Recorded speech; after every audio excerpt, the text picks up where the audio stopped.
At guys, ngayon panibagong Mobile Legends video na naman. Di tayo nakapag-upload ng video kahapon kasi may mga bagay na nangyari, so wala akong time para makapag-record ng video. Pero ngayon tuloy-tuloy ulit tayo, balik tayo sa pagda-daily upload natin. And ayun, ngayon pag-uusapan natin mga ka-RG is yung sinabi ko nga, Dominance Ice plus Oracle or Athena Shield tsaka Antikiras. Okay, so ayun yung dalawang build talaga na go to, no, yung talagang gamitin na build. Pero ano nga ba talaga yung dapat unahin, or ano ba talaga yung dalawang item na talagang mas magpapakunat sa tank? Okay, so try natin siya dito kay Kufra, ay kay Gatot Kacha, since si Gatot ang favorite natin ngayong season si Gatot. Nung nakaraang season si Gra, favorite natin ngayon si Gatot. Dami natin trial cards. So ayun, so nagpa-flash dyan yung mga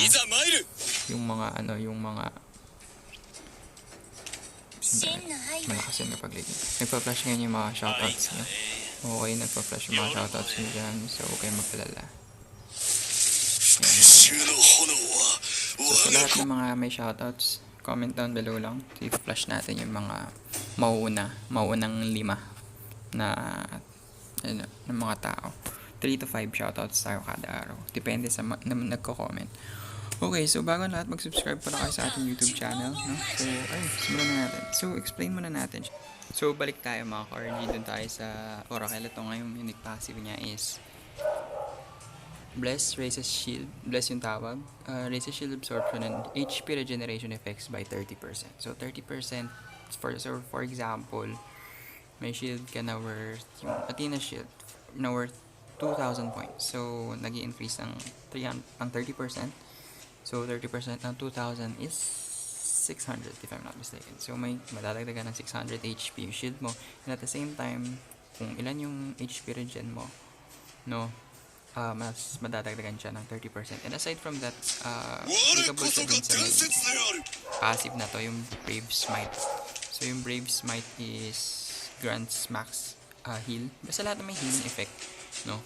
Lahat ng heal effect nadadagdagan nitong Oracle. Okay, so aside from the healing effect, syempre meron siyang 10% cooldown reduction at the same time 850 HP tapos 42 na magic defense. Okay, so ayun yung una niya.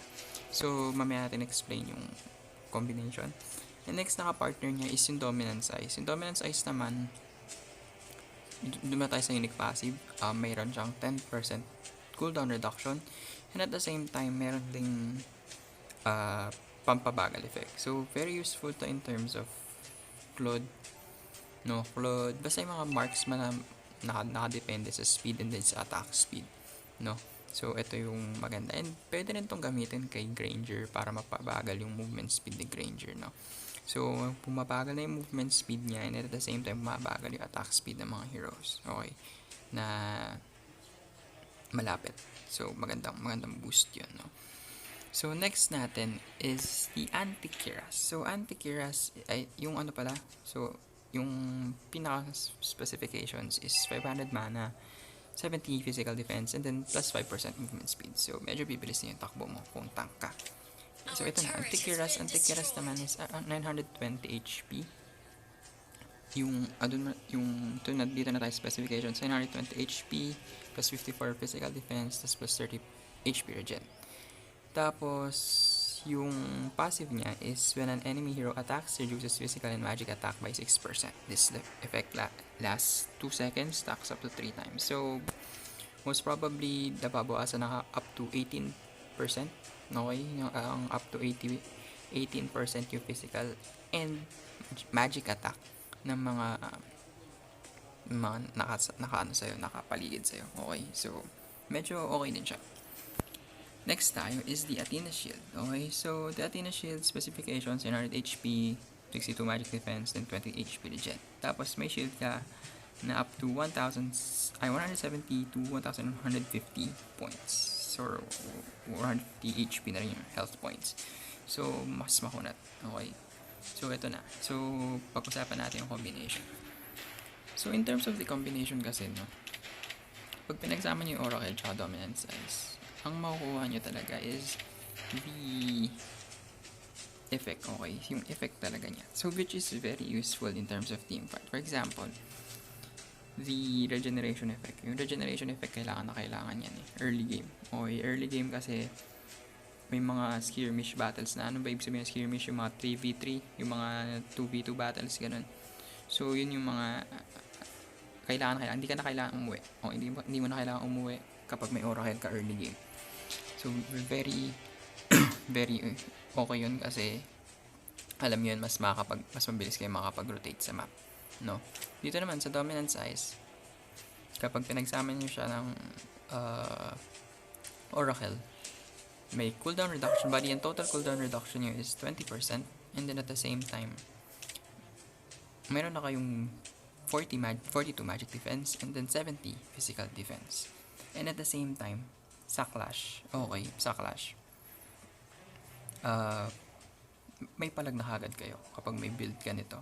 Kasi, di ba, mababawasan mo yung capabilities, yung movement speed, and at the same time, yung attack speed capabilities nung mga malapit sa yung hero. So, very useful tong dalawang to. Early game. Okay, early game. So, ito namang dalawang to, useful to pagdating sa late game. Okay. So, sa late game natin to masusubok talaga. Kasi sa early game, mahina pa naman yung defense eh. Okay, mahina pa yung defense. No? Ay, mahina pa yung attack rather. Mahina pa yung attack ng mga heroes eh. Hindi pa ganun kaalakas yan. Sabihin na natin, oo. For example, Claude. Okay, Claude first build yan, Demon Hunter. So, Demon Hunter plus, tingnan natin So, ang Demon Hunter plus 25% attack speed. Pero imaginein mo, yung dominant size kapag binild mo. Negative 30% attack speed. Kung baga maneneglect mo na agad yung effect ng Demon Hunter na i-gets nyo ba? Na-cancel nyo na agad yung Demon Hunter. No? Unlike naman dito sa Antikiras, ito kasing Antikiras naman, although useful din siya, pero hindi pa naman kasi ganun ka-update. Imaginein mo si Claude na may Demon Hunter. Hindi pa siya ganun ka-update, honestly. So, hindi mo kailangan i-reduce yung physical attack niya. But rather, kailangan mong i-reduce yung attack speed niya. Okay, yung attack speed. More on, nakarely kasi talaga sa pagpapalakas, pagpapabilis yung mga first items natin usually. Sa mga marksman, yun yung mga nagsiset talaga like yung Windtalker, Windtalker, tapos Demon Hunter. Usually talaga, ang first build ngayon is Demon Hunter. For example, 1-1. Ang mga hindi lang gumagamit ng Demon Hunter ngayon is si Granger. Okay, yun lang. So, pero pag hindi Granger yung kalaban nyo, I suggest and I recommend use the dominant size. Pero pag Granger, pwede nyo gamitin, unahin yung Antikiras. So, ayun. So, dito naman sa combination na to, makuna to, pero sa teamfight kasi hindi mo siya masyadong mararamdaman. Kasi, mas mararamdaman mo yung pagbagal ng kalaban mo, yung pagbagal ng attack speed nila, yung pagbagal ng movement speed nila, kaysa sa paghina ng atake nila. Kasi imaginein mo, pag bumagal yung attack speed ng mga yan, bumagal yung movement speed ng mga yan, yung useful mo, yung pagka-useful ng mga ka-teammates mo, yung pagka-useful mo as a tank, mas mama-maximize for me, kaysa this one. Although, mahalaga din to Antikiras, pero I think Antikiras should be the third build, no? Or the fourth build, pero I prefer this two as the first two builds, first two tank builds. Okay, so I recommend this one kasi meron ka ng magic defense and at the same time meron ka na rin physical defense, and yung physical defense nito, ako makikita nyo, plus 70. Okay, so yung physical defense nito plus 54 lang. So sabihin na natin na nagre-reduce nga siya ng physical attack, pero yung regen mo naman kapag naka-revitalize ka, kapag naka-brave smite ka, maka-counter na agad ng oracle. So, meron ka na, parang you are hitting two birds in one stone kapag binild mo yung oracle and at the same time the dominant size. So, parang yung usefulity nito or yung, hindi ko alam kung anong tawag, basta yung mama-maximize mo kung ano yung skills na meron to or ano yung passive na meron tong dalawa. Meron ka na agad nito sa early game. Basta pag ito binild mo. Tapos, sa late game, pwede mo nang i-build tong dalawang to, and then, syempre, it's up to you if mag-immortality ka or the Queen's Wings. But I recommend right now, the current meta, I prefer the Oracle and then the dominant size. Sorry sa audio kasi may kapitbahay kami. So ayun, sana gustuhan niyo yung video natin ngayon. And Hanggang sa muli, ako si Reverse Guy. Aray, sakit sa tenga. Booyah!